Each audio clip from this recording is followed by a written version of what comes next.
In the kitchen. The time has come, my grandmother said. The great moment has arrived. Are you ready, my darling? It was exactly 7:30.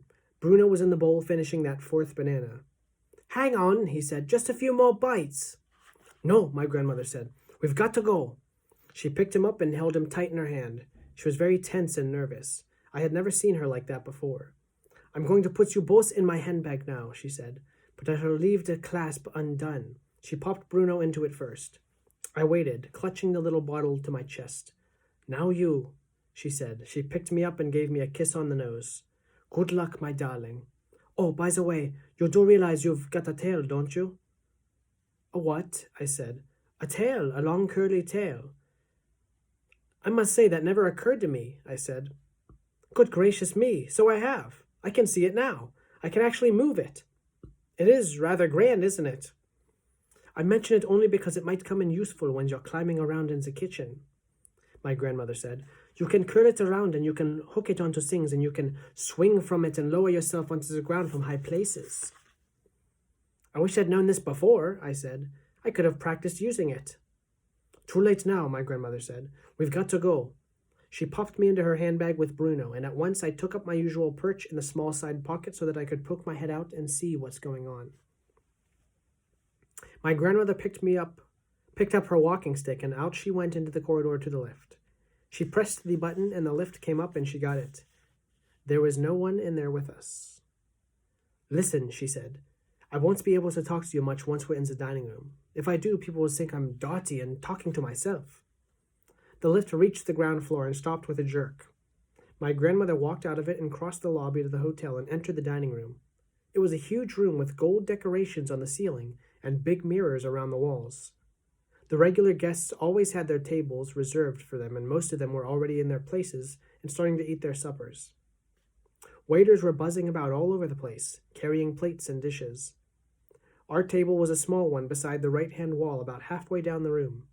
My grandmother made her way to it and sat down. Peeping out of the handbag, I could see in the very center of the room 2 long tables that were not yet occupied. Each of them carried a notice fixed onto a sort of silver stick, and the notice said, "Reserved for members of the RSPCC." My grandmother looked towards the long table but said nothing. She unfolded her napkin and spread it over the handbag on her lap. Her hand slid under the napkin and took hold of me gently. With the napkin covering me, she lifted me up close to her face and whispered, "I am about to put you on the floor under the table. The tablecloth reaches almost to the ground so no one will see you. Have you got a hold of the bottle?" "Yes," I whispered back. "I'm ready, Grandmama." Just then, a waiter in a black suit came and stood by our table. I could see his legs from under the napkin, and as soon as I heard his voice, I knew who he was. His name was William. "Good evening, madam," he said to my grandmother. "Where is the little gentleman tonight?" "He's not feeling very well," my grandmother said. "He's staying in his room." "I'm sorry to hear that," William said. "Today there is a green pea soup to start with, and for the main course you have a choice of either grilled fillet of sole or roast lamb." "Pea soup and lamb for me, please," my grandmother said. "But don't hurry it, William. I'm in no rush tonight. In fact, you can bring me a glass of dry sherry first." "Of course, madam," William said, and he went away. My grandmother pretended she had dropped something, and as she bent down, she slid me out from under the napkin onto the floor under the table. "Go, darling, go," she whispered. Then she straightened up now. I was on my own now. I stood clasping the little bottle. I knew exactly where the door into the kitchen was. I had to go about halfway around the enormous dining room to reach it. Here goes, I thought, and like a flash I skiddled from under the table and made for the wall. I had no intentions of going across the dining room floor. It was far too risky. My plan was to cling close to the skirting of the wall all the way round until I reached the kitchen door. I ran. Oh, how I ran. I don't think anyone saw me. They were all too busy eating. But to reach the door leading to the kitchen, I had to cross the main entrance to the dining room. I was just about to do this when in poured a great flood of females. I pressed myself against the wall, clutching the bottle. At first I saw only the shoes and ankles of these women who were surging in through the door. But when I glanced up a bit higher, I knew at once who they were. They were the witches coming to dinner. I waited until they had all passed me by. Then I dashed on towards the kitchen door. A waiter opened it to go in. I nipped in after him and hid behind a big garbage bin on the floor. I stayed there for several minutes, just listening to all the talk and the racket. By golly, what a place that kitchen was! The noise, and the steam, and the clatter of pots and pans, and the cooks all shouting, and the waiters all rushing in and out from the dining room yelling the food orders to the cooks. 4 soups and 2 lambs and 2 fish for a table of 28. 3 apple pies and 2 strawberry ice creams for number 17. Stuff like that going on all the time. Not far above my head there was a handle sticking out from the side of the garbage bin. Still clutching the bottle, I gave a leap, turned a somersault in the air, and caught hold of the handle with the end of my tail. Suddenly there I was swinging to and fro upside down. It was terrific. I loved it. This, I told myself, is how a trapeze artist in a circus must feel as he goes swishing through the air high up in the circus tent. The only difference was that his trapeze could only swing backwards and forwards. My trapeze, my tail, could swing me in any direction I wanted. Perhaps I would become a circus mouse after all. The kitchen. Just then, a waiter came in with a plate in his hand, and I heard him saying, "The old hag on table 14 says this meat is too tough. She wants another portion." One of the cooks said, "Give me your plate." I dropped to the floor and peeped around the garbage bin. I saw the cook scrape the meat off the plate and slap another bit on. Then he said, "Come on, boys, give us some gravy." He carried the plate round to everyone in the kitchen, and do you know what they did? Every one of those cooks and kitchen boys spat on the old lady's plate. "See how she likes it now," said the cook, handing the plate back to the waiter. Quite soon another waiter came in, and he shouted, "Everyone in the big RSPCC party wants the soup." That's when I started sitting up and taking notice. I was all ears now. I edged a bit farther around the garbage bin so that I could see everything that was going on in the kitchen. A man with a tall white hat, who must have been the head chef, shouted, "Put the soup for a big party in the large silver soup tureen." I saw the head chef place a huge silver basin on the wooden side bench that ran along the wall, the whole length of the kitchen against the opposite wall. Into that silver basin is where the soup is going, I told myself, so that's where the stuff in my little bottle must go as well. I noticed that high up near the ceiling, above the side bench, there was a long shelf crammed with saucepans and frying pans. If I can somehow clamber up to that top shelf, I thought, then I've got it made. I shall be directly above the silver basin. But first I must somehow get across to the other side of the kitchen and then up on the middle shelf. A great idea came to me. Once again, I jumped up and hooked my tail around the handle of the garbage bin. Then, hanging upside down, I began to swing. Higher and higher I swung. I was remembering the trapeze artist in the circus I had seen last Easter and the way he had got to the trapeze swinging higher and higher and higher and higher, then let go and gone flying through the air. So just at the right moment, at the top of my swing, I let go with my tail and went soaring clear across the kitchen and made a perfect landing on the middle shelf. By golly, I thought, what marvelous thing a mouse can do, and I'm only a beginner. No one had seen me. They were all far too busy with their pots and pans. From the middle shelf, I somehow managed to shimmy up a little water pipe in the corner, and in no time at all, I was up on the very top shelf just under the ceiling, among all the saucepans and the frying pans. I knew that no one could possibly see me up there. It was a superposition, and I began working my way along the shelf until I was directly above the big empty silver basin they were going to pour the soup into. I put down my bottle. I unscrewed the top and crept to the edge of the shelf and quickly poured what was in it straight into the silver basin below.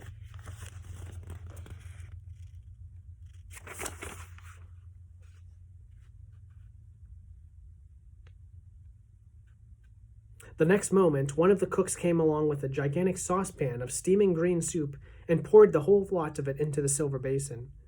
He put the lid on the basin and shouted, "Soup for the big party, all ready to go out." Then a waiter arrived and carried the silver basin away. I had done it. Even if I never got back alive to my grandmother, the witches were still going to get the mouse maker. I left the empty bottle behind a large saucepan and began working my way back along the top shelf. It was much easier to move about without the bottle. I began using my tail more and more. I swung from the handle of one of the saucepans to the handle of another wall, all the way along the top shelf, while far below me, cooks and waiters were all bustling about. The kettles were steaming, and pans were spluttering, and pots were boiling, and I thought to myself, oh boy, this is the life. What fun it is to be a mouse doing an exciting job like this. I kept right on swinging. I swung most marvelously from handle to handle, and I was enjoying myself so much that I forgot completely that I was in full view of anyone in the kitchen who might happen to glance upwards.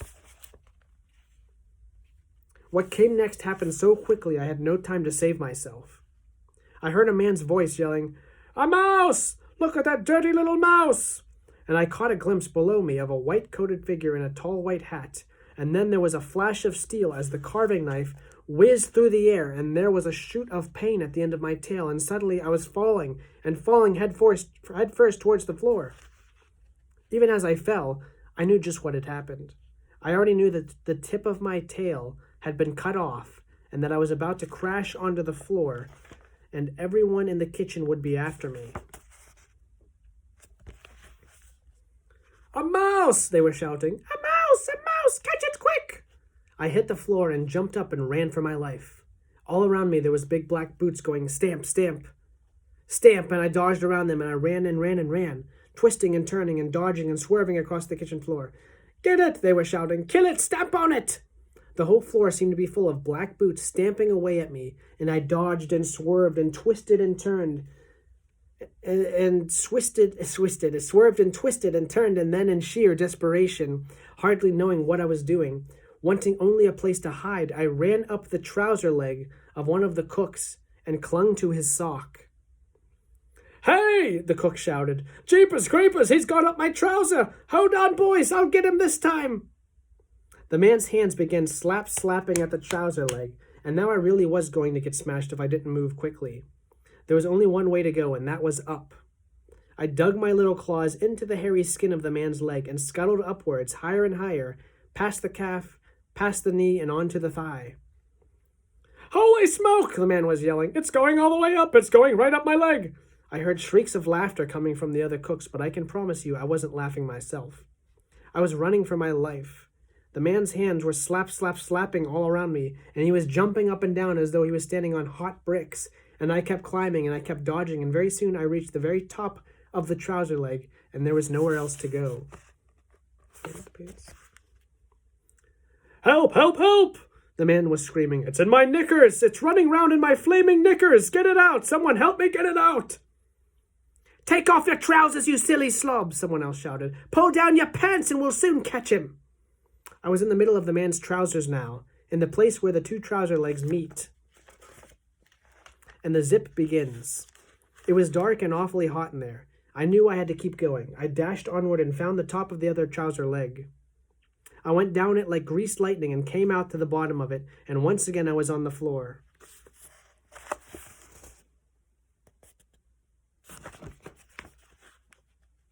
I heard the stupid cook still shouting, "It's in my trousers! Get it out! Will somebody please help me to get it out before it bites me?" I caught a flashing glimpse of the entire kitchen staff crowding around him and laughing their heads off, and nobody saw the little brown mouse as it flew across the floor and dived into a sack of potatoes. I burrowed down in among the dirty potatoes and held my breath. The cook must have started taking his trousers right off, because now they were shouting, "It's not in there! There's no mice in there, you silly twerp!" "There was! I swear there was!" the man was shouting back. "You've never had a mouse in your trousers! You don't know what it feels like!" The fact that a tiny little creature like me had caused such a commotion among a bunch of grown-up men gave me a happy feeling. I couldn't help smiling in spite of the pain in my tail. I stayed where I was until I was sure they had forgotten about me. Then I crept out of the potatoes and cautiously poked my tiny head over the edge of the sack. Once again the kitchen was all of a bustle, with cooks and waiters rushing about everywhere. I saw the waiter who had come in earlier with the complaint about tough meat coming in again. "Hey boys," he shouted, "I asked the old hag if the new bit of meat was any better, and she said it was perfectly delicious. She said it was really tasty." I had to get out of the kitchen and back to my grandmother. There was only one way to do this. I must make a dash clear across the floor and out through the door behind one of the waiters. I stayed quite still, watching for my chance. My tail was hurting terribly. I curled it round as to have a look at it. About 2 inches of it was missing, and it was bleeding quite a lot. There was a waiter loading up with a batch of plates full of pink ice cream. He had a plate in each hand and 2 more balanced on each arm. He went towards the door. He pushed it open with his shoulder. I leapt out of the sack of potatoes and went across the kitchen floor and into the dining room. Like a streak of light, and I didn't stop running until I was underneath my grandmother's table. It was lovely to see my grandmother's feet again in those old-fashioned black shoes with their straps and buttons. I shinnied up one of her legs and landed on her lap. "Hello, Grandmama," I whispered. "I'm back. I did it. I poured it all into their soup." Her hand came down and caressed me. "Well done, my darling," she whispered back. "Well done, you. They are at this very moment eating that soup." Suddenly she withdrew her hand. "You're bleeding," she whispered. "My darling, what's happened to you?" "One of the cooks cut off my tail with a carving knife," I whispered back. "It hurts like bilio." "Let me look at it," she said. She bent her head and examined my tail. "You poor little thing," she whispered. "I'm going to bandage it up with my handkerchief. That will stop the bleeding." She fished a small lace-edged handkerchief out of her bag, and this she somehow managed to wrap around the end of my tail. "You'll be all right now," she said. "Just try to forget about it. Did you really manage to pour the whole bottle into their soup?" "Every drop," I said. "Do you think you could put me where I could watch them?" "Yes," she answered. "My handbag is on your own empty chair beside me. I'm going to pop you in there now, and you can peep out as long as you are careful not to be seen. Bruno is there as well, but take no notice of him. I gave him a roll to eat, and that's keeping him busy for a while." Her hand closed around me, and I was lifted off her lap and transferred to the handbag. "Hello, Bruno," I said. "This is a great roll," he said, nibbling away in the bottom of the bag, "but I wish there was butter on it." I peered over the top of the handbag. I could see the witches quite clearly sitting at their table in the center of the room. They had finished their soup now, and that the waiters were clearing away the plates.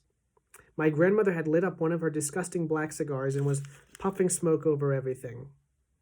All around us, the summer holiday guests in this rather grand hotel were babbling away and tucking into their suppers.